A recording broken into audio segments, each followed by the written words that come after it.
Welcome, everyone, to another episode of the HR and Payroll 2.0 podcast. I'm Pete Tiliakis, and as always, I'm joined by the legendary Julie Fernandez. Welcome, Julie. Thanks, Pete. I think we're doing a memory lane trip today. Yes. I'm super excited for this guest. It is a very much a legendary HR outsourcing and transformation executive that I admire, that I've worked with. I know you've worked with at some point. He is the former CEO, now board member at OneSource Virtual, Mr. Trey Campbell. Welcome to the show. Thank you. It's great to be with you guys and to see you both again. Yeah, man. I know we've crossed paths. I've worked with you in my career. I've worked with OSV for many years as an analyst. I know Julie's probably been on the other side of deals.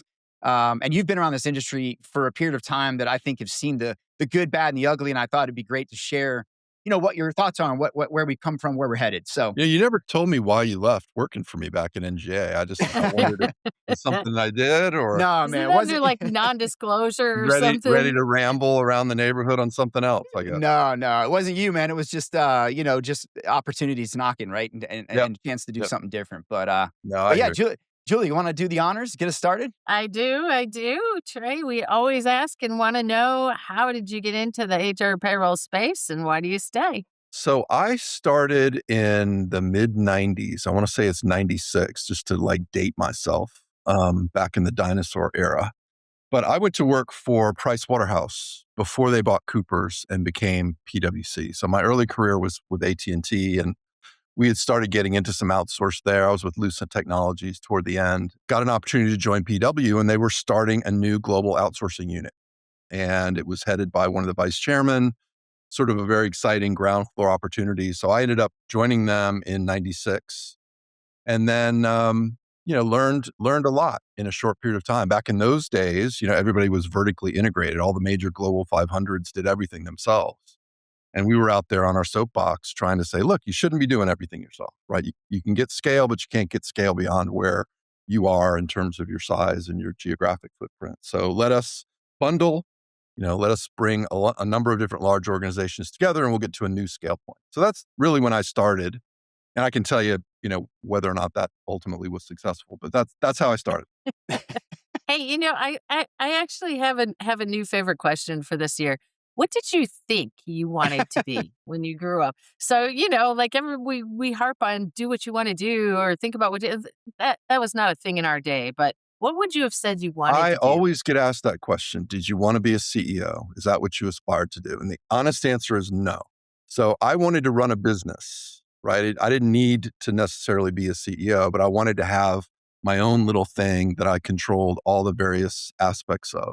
And so in terms of my career, what I ultimately did was try and assemble all of those experiences that would qualify me to do that, right? So take a turn in sales, I actually started in sales, take a turn in operations, take a turn in, all the different things so that you can relate to the people that are doing those jobs. And so ultimately, by the time I came around that circle, the opportunity presented itself to start running larger businesses, and ultimately landed with OneSource Virtual. Oh, man. All right. Well, I was banking on astronaut, but no. You were much more planful and I'm linear afraid of heights, about Julie, so astronaut was not going to happen. All right. Trey, were you one of the founders of OSV? No. Okay. No, there are 4 founders. Okay. Started by Brian Williams, Wesley Bryan, and Britt Wirt. That was back in 2008. Yeah. So I didn't join until 2016. Oh, okay. But okay. It was an interesting company. By then I'd been Hewitt, I'd been with Exalt, I'd been with Accenture, I'd run different parts or all of those. So, these guys were a different sort of animal, very entrepreneurial, very sort of diving catch oriented, so lots of heroes around. But what they really wanted, and what Brian talked to me about, was, industrial grade, right? So how do, I'm tired of the diving catches, somebody saving the day at, 2 a.m. How do we make this run consistently, accurately, and at scale, and be able to, continue to pump transaction volume through it? So that was really the reason why I joined OSV. Yeah, I love it. And shout out to Brian. I always catch up with him at HR Tech. He's great to talk to. He's a character. We always have lunch or drinks or something. But Yeah, look, I want to go back to that because like I grew up in this world too, right? IBM, NGA with you. Actually, that's where I went from NGA. Yep. TCS, worked with Mark Bradley over there at Right. TCS. Yep. Obviously, I spent a little time in PEO and ADP when I was very young. So I always saw the value in HRO. But there was this period of like hot and heaviness through in the late 90s, early 2000s, especially into 2008, where it was the in vogue thing to do, right? Yep. Outsource, offshore. Yep. Then we went to the cloud wars. Then we had, now we're moving into an AI kind of a world. But yeah, go back. I want to go back to the Exalt days because Sure. here's what I'll say, and I want Julie's opinion about this. When you think back about kind of the pioneers of HR outsourcing, effectively, transforming HR through outsourcing, Exalt had such a great reputation. It became Hewitt at IBM, TCS. We got our ass kicked all the time by Hewitt and Teals. We had a lot of things we had to fill. But the point is, there was so much tremendous stories and transformation outcomes, and just leaders like yourself that came out of those Exalt days.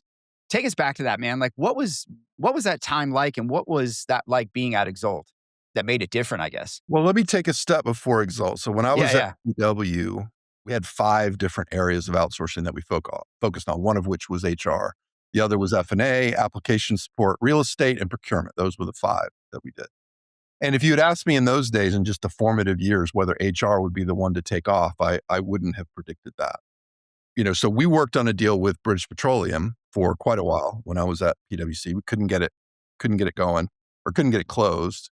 A lot of independence issues, very conservative culture, not a lot of risk taking in a big 5 firm. And that was part of the issue. So I had left and was at another place in between those two. And, out of the blue, we see this monster deal signed by this, little startup called Exalt with BP. And it was like $1 billion. Like, what the hell? Who are these guys? And it was interesting. I watched them from far. They did a deal with Unisys, a small deal. And then they did another $1 billion deal with Bank of America. And this is all before I joined. And it's like, holy crap. So just being in the industry and knowing how difficult we had a time with BP, it was like, what is the deal? So, I got introduced by a mutual friend to Kevin Campbell and to Mark Hodges. I don't know if you know Mark. I know of them. Yeah. In those days. And, they were looking to sort of retool their sales operation. And I ended up joining and heading North American sales in 2001. But I would tell you what made them special was singular focus. That's all they did. They were very well capitalized, very sophisticated management team, even if it wasn't a large team. So, you had Kevin running, he was ex-Accenture. You had Jim Madden, who was the CEO, and he was coming out of, the MCI company. It was doing outsourcing in the IT space. I can't remember what. Oh, yeah. I remember. I can't think of the name either. Yeah, it was a very sophisticated management team. Not huge, but very good. And, they were just wheeler dealers. And they caught BP at a time when they were actively trying to disgorge, SG&A expenses. Same thing with B of A. You have to have the right executive leadership that just, I tell people all the time, the executive philosophy weighs large in an outsourcing decision, right? Either I can't imagine not doing that myself, or I don't want to do that myself. One of those two. And, depending on what kind of situation you're in, you'll follow from there. But when I joined, it was very much, a smaller operation. The whole place was run by about 30 people. An unbelievable amount of trust among the management team. It's like, look, I'm going off in this direction. I've got to accomplish this. You go off that direction. We'll meet back here, and we both need to get our shit done. And it was very, very, very good camaraderie in that respect. And I've tried to emulate that very much at OSV, by the way. But it was one of the best places I worked. Yeah. But anyway, so that was how I ended up there. We ended up doing a deal with, I anchored in Memphis for 9 months, not long after I joined, and did a deal with International Paper, which is where I was on 9/11, 2001. Everybody knows where they were. I was sitting in Memphis negotiating a contract there. Wow. But it just, it became a really strong success because of really those dynamics. And then, as you said, once these big things started getting announced, all of a sudden everybody's jumping in. IBM, Ceridian, Trey, a lot of the big BPOs got into HRO as well, right? I was with TCS for a period of time, but Emphasis did some for a while, but they never really seemed to do well with it. And I think it was almost like, I feel like they tried to sell it and operate it the way they did other outsourcing services, and that's not going to work ever with HR. But why do you think none of the big BPO players ever really did well? It's hard. It's Yeah. hard to make them work and profitable. So, the Yep. promise that you get into is, hey, I'm going to transform your operations and I'm going to make it 30% more efficient. I'm going to Yeah. share 10% with you and I'm going to, live off the other 20% I can wring out. But what it requires is often forklift technology. Everybody's on an old, back in those days, an old Yeah. SAP platform or, one of that was all best of breed at that time. We didn't have, the big ERPs like Workday that would do pretty much everything. But inevitably, you would get into the hard part of process redesign where you're like, look, you got 10 processes for hire. I got to have one. And, they couldn't navigate the political difficulties of doing that, the change. And then all of a sudden they're like, well, I told you I would do that, but I really can't. And so then you're like, well, wait a minute. We have a contract. They're like, yeah, well, you knew what I was Yeah. like when you married me, right? Yep. So lots of conflict and you have to have a very experienced and deft leader of that to navigate, Yes. to have a chance of getting through and then ultimately making your business case work. And so many, of the early deals, Wachovia and PepsiCo and others just went off the rails, right? Yeah. For that reason, right? I thought I could do it. I can't. Now the provider Yeah. um, Yeah. cannot achieve its business case. DuPont was one that spectacularly blew up. J&J. So even when we joined Hewitt, we thought all of a sudden we had all these new players and we could go, we would do 1 or 2 deals a year. And we did 15 in our first year in combination with Hewitt. And we didn't have enough experienced folks to manage that. All of a sudden, you got bonfires everywhere and a Yep. very difficult situation to try and dig your way out of. So, the Yeah. head CEO of Hewitt ends up getting fired. The head of outsourcing gets fired. Ultimately Russ Fraden, who you may know, came in to try and clean it up. But yeah, that's ultimately the problem. Over-promising and Yeah. then unable to get the customer to do what they said they would do.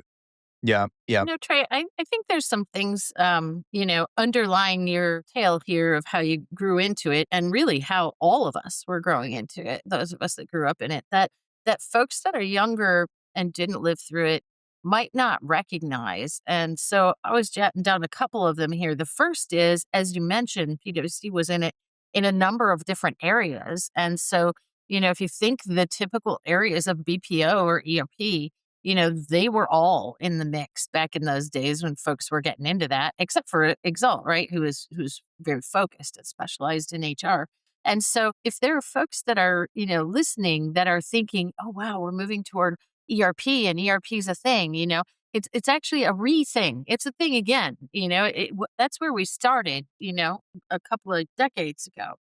The other thing that I don't know if people know, but you made allusion to it, is those early growth into this space early on was by land grab. And so, Yeah. in order to credentialize yourself, you Yeah. had to say, I'm doing somebody really big like P&G or whoever. And so IBM would get in and they'd take that over and it wasn't transformed. Nothing Yeah. was different. They just, did some badge flipping and figured we'll sort it out along the way. And so everybody had their little Yeah. land grab, right? That credentialized them. And yet none of them had actually yet done what it is that Yeah. we Yeah. were selling and for efficiencies. So like those things were a big part of that journey, and I see ways that we harken back to those things now as we come Yeah. around today. And you mentioned processes, right?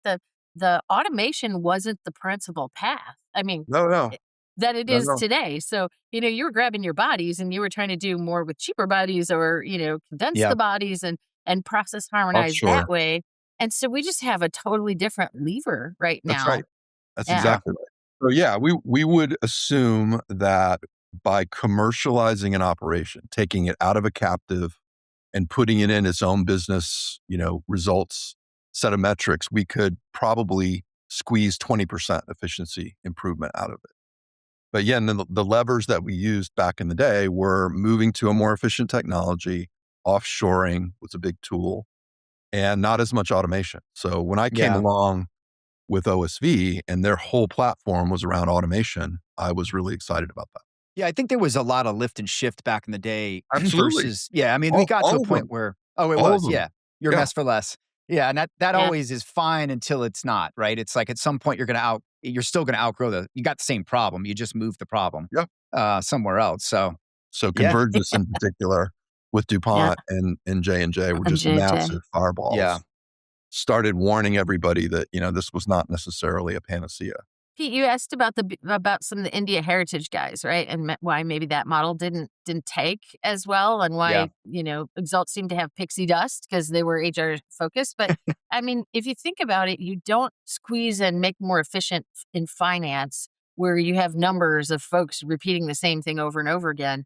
That was their DNA, and trying to apply that to HR, right. which is a lot less linear and a lot less scale, was always going to be a challenge. Yeah, what I saw at TCS was just that they were trying to put it through a model that was selling completely different product, right? Like selling to IT and selling to finance is a completely different thing than HR, just by default inherently. And then you layer into that when you're approaching it like selling IT, it just falls flat, right? And it's not staples and servers and whatever. It's human resources, and there's an intimacy to that. You got to come and you sell that face to face and have relationships and long cycle times and trust and all that. And it just didn't work, right? It just was being sold at arm's length and not in the same way they would have sold like IT or something is what I saw. So, but Trey, I want to ask you, like, from all that you learned during that kind of era and those days, like, what did you see that you brought to OSV that you're like, we're going to structurally do some things differently?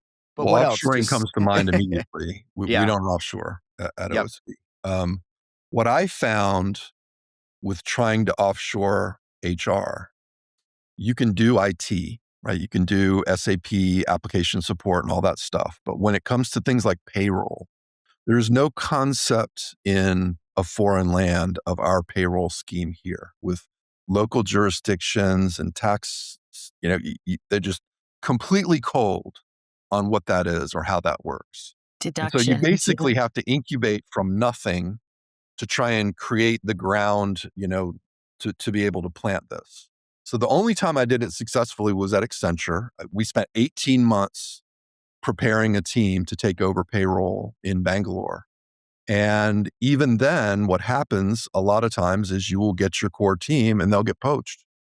And so you can't keep them very well. And so when I joined OSV, I was pretty down on the offshoring scenario from the standpoint of that, plus customer service, right? Just being able to understand. And, a lot of people at that time had soured on the notion of everybody you talk to has got a really foreign accent and all that stuff.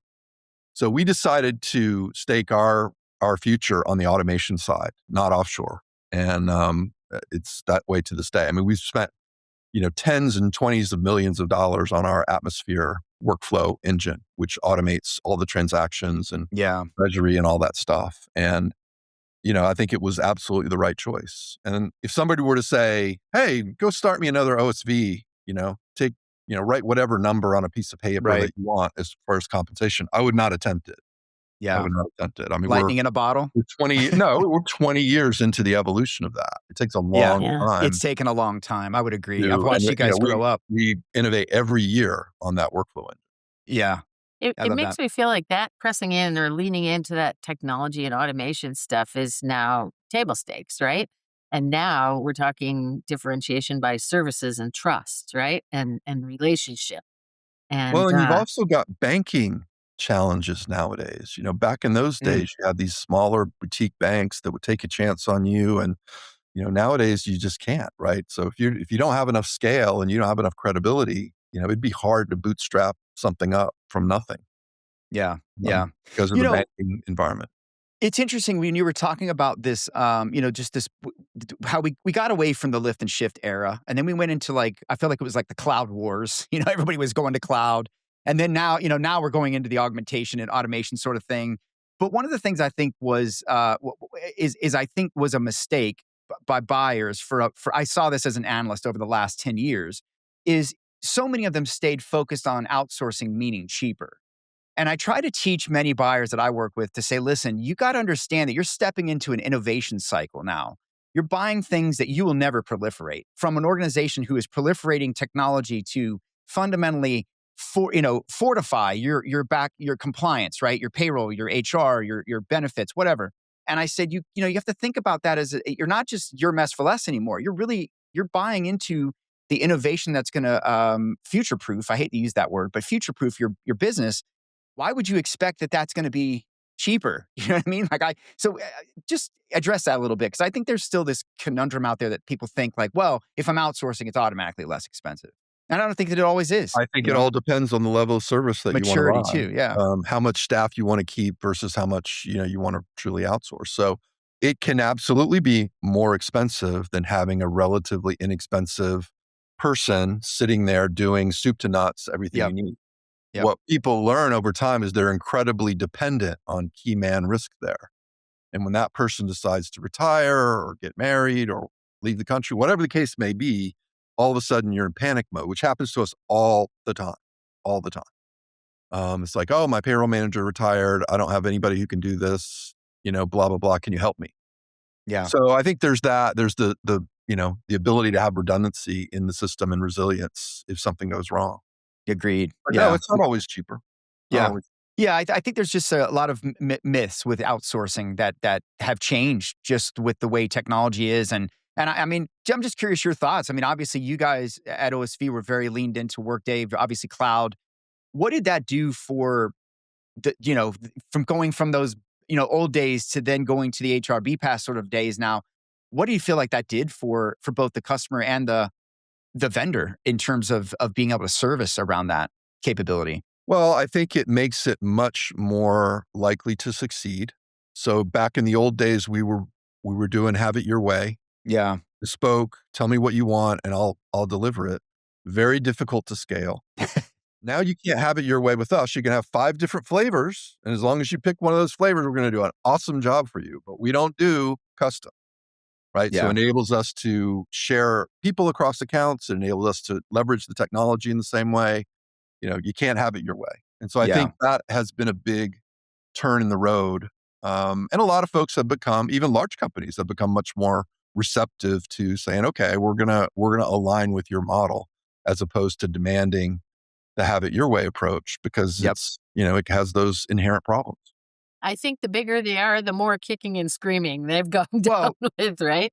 Think back, right? Think back to all those deals, just right off the top of your head, all the PeopleSoft deals, right? And no knock on PeopleSoft. It's such a beloved, wonderful system. Sure. But there are companies out there, I'm telling you, I've seen it. I've done the due diligence. They are married to that. That's it, dude. They're so customized that they can't get out. They are and married. Still on it. They are married. Sure. Yeah. So that I think is a great proof point that I love the fact that cloud kind of created, I think it was a great outcome for the buyer for sure, because it guardrailed them from themselves, but then put you in the position to actually succeed as a managed service provider to actually do what they need you to do. And you guys can perform better together, but with those guardrails. So. Exactly. Yeah, totally. Now we have lots and lots of happy customers. Yeah. Whereas before it was like, well, I've got special KPIs and I can't keep track of them all. And I can't teach my people, which, can't, swap them across accounts because all that's different. They've got to be, so I think it's much more sustainable. Yeah. And the resiliency part, you talked about that. That's such a critical piece here in HR and payroll. Trey, when you look across like the customers, right, you deal with a lot of customers. There's been I would say, I don't want to say a boom. There's definitely been a rise in managed services. And I think that's all being driven by a mix of the complexity, right? The fact that more companies are in places that they didn't expect to be. The skill sets are waning in every pocket, including payroll and HR, right? Everybody's aging out and, not starting out here. There's a lot of convergence of what is driving managed services, but what are kind of some of the conversations that you guys are having with bigger customers or just customers in general about why now? Why managed services now? What are they thinking about in terms of the future? Well, a couple of things come to mind. That philosophical executive that we talked about earlier, people change over. Somebody who was born and raised in the company and now is the CEO, has a lot of loyalty to the people that are there, isn't really interested in talking about cutting jobs, that sort of thing. They change. Now all of a sudden, I've got a high dependency on a small number of people. I'm very much at risk, different thinking. The other thing that tends to be a catalyst is some sort of major error. So payroll taxes Yep. comes to mind, right? You are 1 hour late on your federal tax filing and you are subject to a 10% penalty. So that can rack up huge penalties. And if that happens once or twice, it's like all of a sudden I'm just throwing money out the window because I can't, I've got human error. I had somebody out that day, whatever the case may be. But all of a sudden, this notion of, doing it on the cheap is costing me a lot for, what the downside could be. Yeah. So I think, situational is a lot of it and philosophical is a lot of it. Yeah. I wish we could get people out of the reactive mode for payroll. We've talked about that on here. I feel like, it's such a catalyst buy. It's like I'm in pain, or I bought something, or I sold something, or something's happened before people go and sort of address it. I wish we could get folks to line up like the iPhone and want the next the Sure, next best sure. payroll. Maybe someday Well, we'll the get other there. thing is the uncertainty. Like a lot of people will move to Workday. That's what they wanted, and their Yeah. payroll folks are, I have no idea how to run it. I don't know. Yeah. I don't know what I'm doing. I'm stumbling all over the place. Can you help me? Yeah. And so we actually have a 90-day, hyper support period for a new customer coming onto Workday because of that very reason. Even Yeah. when they take the training, they don't really know how to work inside the application. Right. And maintaining it. Yeah. I see a lot of that as well. Just thinking about like kind of where we're headed, right? What's the value prop going to be for HRO in hell now or 2030? Like, what are we talking about, you think? I don't see any major change. I think there will be those that feel like they need to do it themselves, and others, increasingly in my mind, are like, why in the world would we want to take the risk of doing that and, have the key man risk and all that stuff? So more and more, we're seeing a gravitation to, okay, well, I'm at least going to use you for this, this, and this. And then over time, we have a very strong record of we get in with the basic services and they're like, well, so-and-so quit on me. How about doing this? And, as long as they're happy and they're good customers, we'd love to grow with them. Yeah. So I don't really see it changing, Pete. Workday has embraced it wholeheartedly. They continue to move down market into smaller enterprises, which is where they are very used to using an ADP or Ceridian-like service. Yep. And so we're bundling with them now. They're selling our product now as part of as a natural extension to their software. And I Yeah. think that was a big milestone back in 2022 when we started working with them on a co-sell model. And it really has improved their ability to counter the value proposition of others that bundle software and services. Yeah, absolutely. It's definitely an area you've seen them bolster, especially the global payroll side, just trying to give customers more ways of solving for Sure. that service infrastructure and compete with the UKGs and the Yep. Dayforces and others. So Yep. yeah. Yep. Don't get me started on the global payroll though. That's a whole Yeah. different topic. Well, what are your thoughts? Go ahead. You can opine. I'd love to hear it. What I would tell you is since I've been in this business now 30 plus years, the customer has always wanted the same thing, which is one payroll provider doing everything globally, hopefully on the same system, and the sun shines all the time. And the reality is here we are 30 some years later and no one's cracked that code. Yep. And there's a reason why. And it's because it's very hard. Until the countries align around some common set of standards or laws or what have you, it's always going to be a country specific service with dynamics that change, every year. And you've got to maintain compliance and you've got to maintain local knowledge to do that. Yeah. So Agreed. trying to do that centrally, for more than say 10 or 12, countries is just really not feasible. Yeah, I think that's what I'm seeing too, is just, that centralized visibility is absolutely desired, but the regional or localized, I guess, specialization is also looked to as well. I think you're seeing a lot more of that regional plays happening in some of these Yeah. bigger deals. And the providers can't make money. It's not profitable. Yeah, Yeah, it's hard to cover the whole world and be everything to everybody. right. But in my mind, the critical flaw, which is almost always a part of the wish list, right, is there's one system, one provider. It's all going to be together, Right. harmonized, living in harmony, right? Right. And Right. and there's a lot of things that you can do strategically that maybe don't look like that, right? Yeah. And so it becomes a lot about governance, and it becomes a lot about what's actionable and what you should even try and what you should just leave alone because there's no scale, That's and right, and because you it have won't to get any just better. let it go. Yeah, Yeah. yeah, Particularly small populations, very difficult to manage, with 100 people in a country and think that you're going to do that profitably. And then things start getting upside down and then tensions are high. And I mean, I've tried it many times, Yeah. tried it a Yeah. bunch of different ways. You've been there, done that, got the t-shirt. Yeah. I love it. Got I the love it. scars would probably be more accurate on that one. Yeah. Yeah. Well, I want to kind of look to the future here too, Trey, to kind of turn the page on that one, but on the global payroll part. But I want to think about, I don't know if you've seen Phil First and the Horses for Sources point of view on services as a software. Have you seen I that have not, much? no. I know Okay. Phil, but I have not seen that, no. Yeah, yeah, I agree with him. I believe it is where services are going to go, right? I think managed services are going to be largely automation driven, data driven, that sort of thing. And I think you will see that sort of services as a software kind of experience with AI. I think AI, or excuse me, EOR is ripe for that. I think there's a bunch of services that would be that. Do you see that as, I mean, just what's your thoughts, I guess, on automation and AI? Does that align with what you sort of envision the future is for this? I think many things are suitable for that, right? I think you can Yeah, help us with question and answer, inquiries, enrollments, things that are relatively straightforward. But of course, you start when it requires contextual judgment is when you start getting into a more difficult application for that. So we're using it today as part of the inquiry and knowledge base type process. We're starting to work it into our automation routines along with RPA and our own, custom coding. So will it completely 100% displace any need for humans in the process? I don't think so. yeah. I think agreed. that's the new unicorn, right? Like the single one system, one global payroll. Now you hear a lot touchless payroll. And let's take what we used to outsource or offshore and let AI do all of that and just let payroll kind of run itself. And yeah, that's the new aspiration, but I think we're going to find it is at least as difficult to achieve as, Well, yeah, I mean, one single global payroll. don't forget you have all sorts of anomalies happen out there. Something didn't get filled right or numbers are transposed and now you got errors and it takes somebody to go in with context knowledge to be able to correct it. You've got treasury processes where you're pushing around vast amounts of money. Do you really want that all automated? I mean, That's right. are you ready to take a flight on a completely automated commercial jet?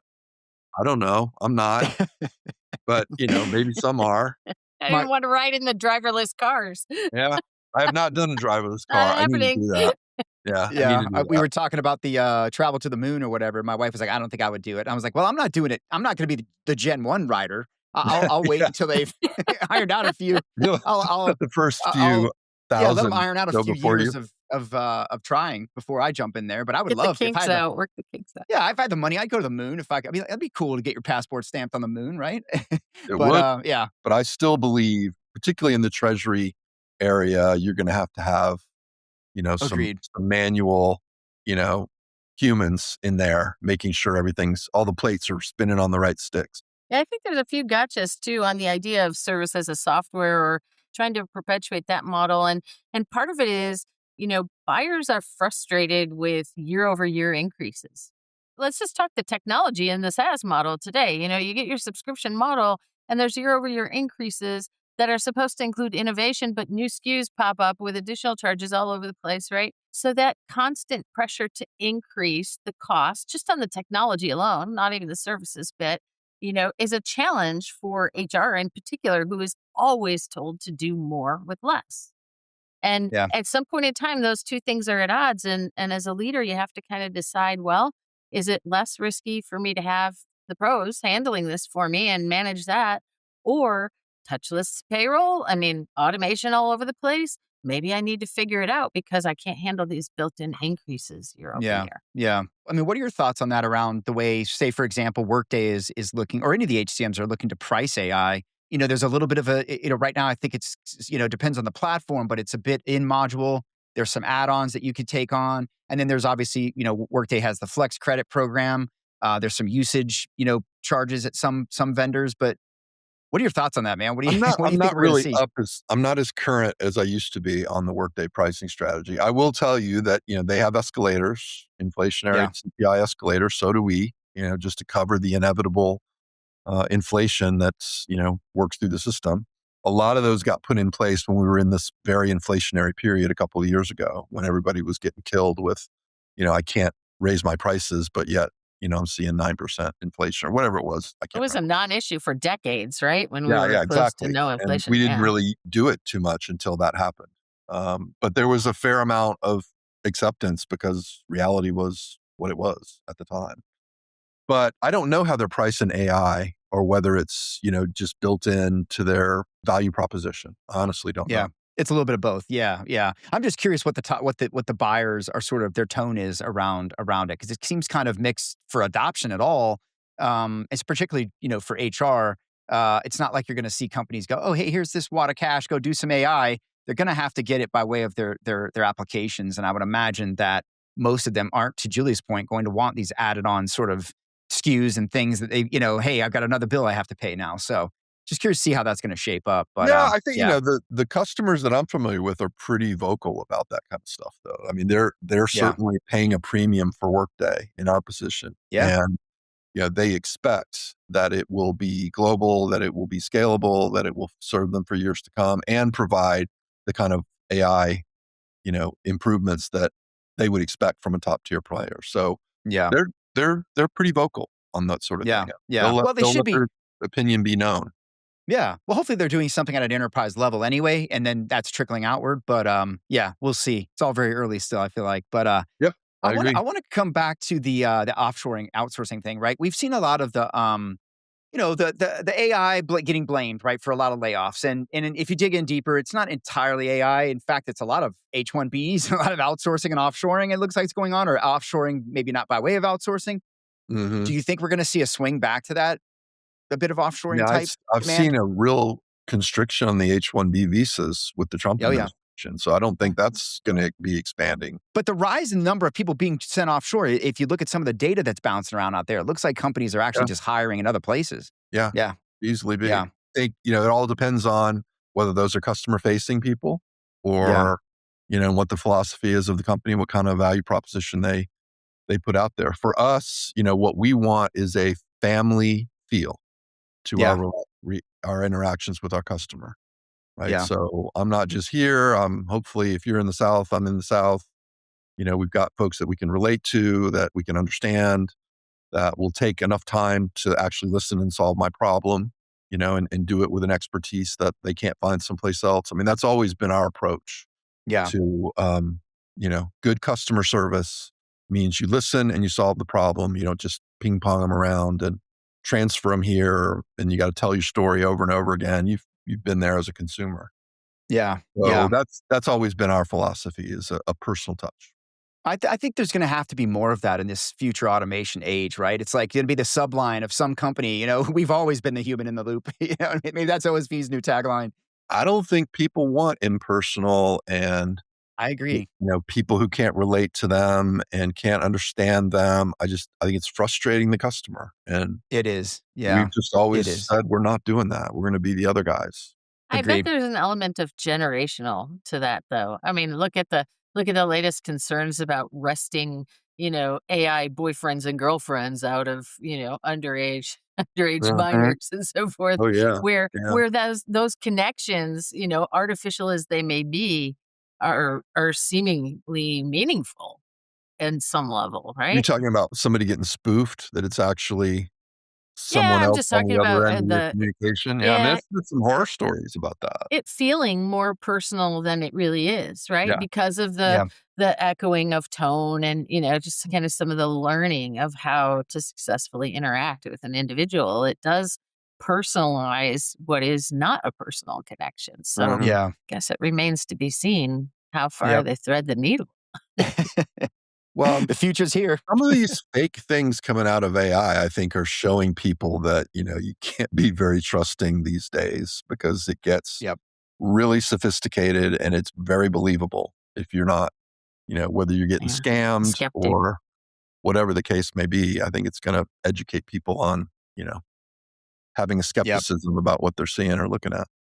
Agreed. Agreed. What are your thoughts, just personally, Trey, on AI? You've seen everything in outsourcing and transformation. What are your thoughts on it, and how I would mean, you I be think it will approaching it? be a very helpful tool. I don't know that it will Yeah. be the come all be all, that all of a sudden everything's automated to, to the fact. I don't believe that.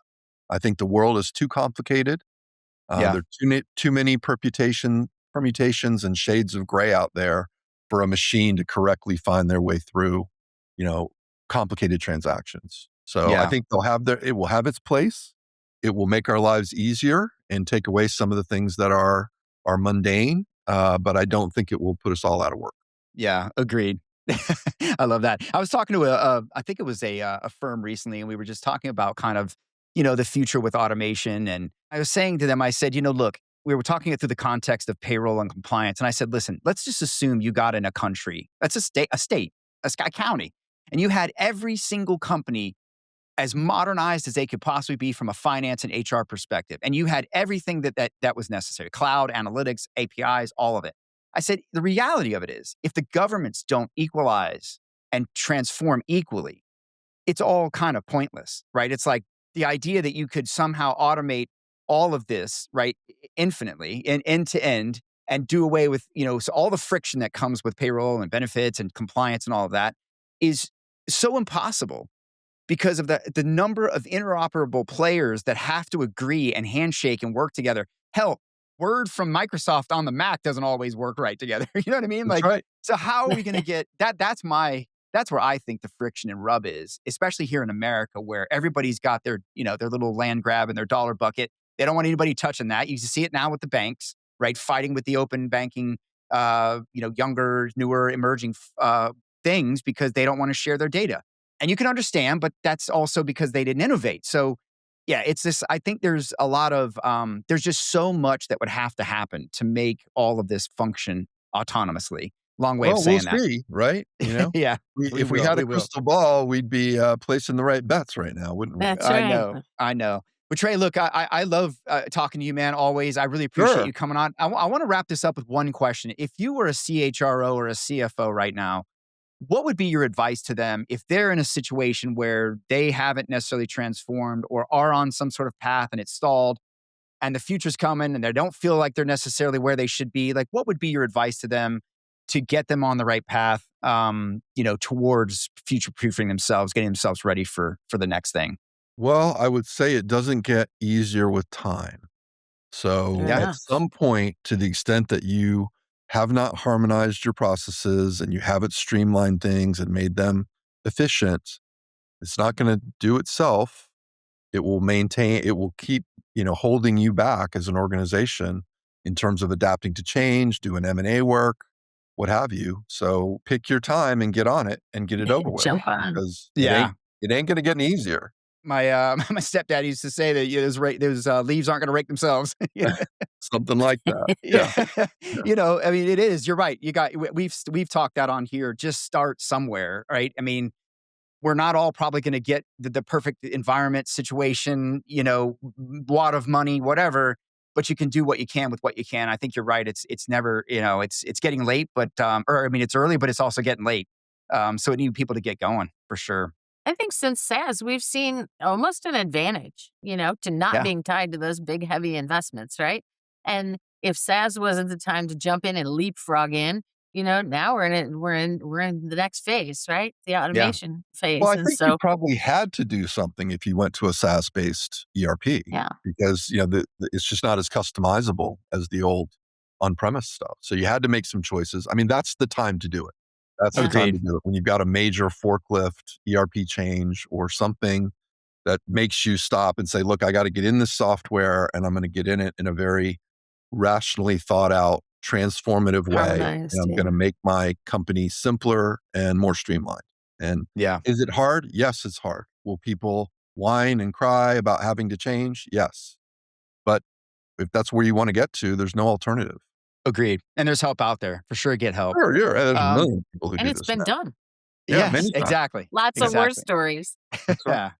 Well, look, this has been fantastic, Trey. Where can folks get in touch with you? We'll be sure to share the links. LinkedIn? LinkedIn, okay? Oh, yeah, absolutely. I'm Yeah. on All right. LinkedIn. Absolutely. That'd probably be We'll the best share way. We Sure. will. We'll share that, make sure everybody has it. And thank you so much for sharing. We really appreciate it. Thank you to everyone for joining us. Good to see you again, Julie. And we will be back very, very soon with more content.